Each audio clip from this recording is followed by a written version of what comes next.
بسم الله الرحمن الرحيم. Conversation 7 waa wada sheekaysigii toddobaad. Conversation 7 waa wada sheekaysigii toddobaad.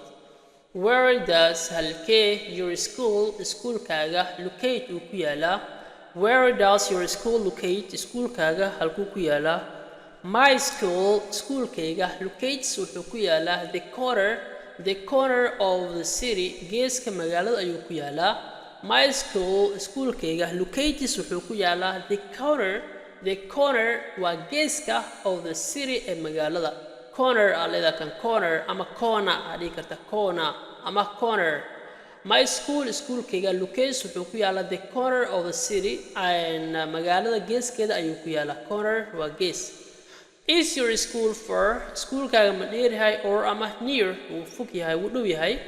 Is your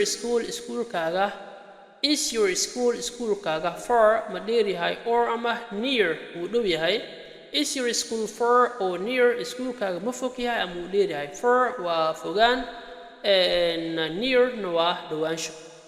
My schoolkayga is so far, haddaba wuu dheer yahay, aad buu u dheer yahay schoolkayga. My school is so far, my schoolkayga aad buu u dheer yahay. Do you go to ma ku aadaa to schoolka by car? Car miyaad ku aadaa schoolka?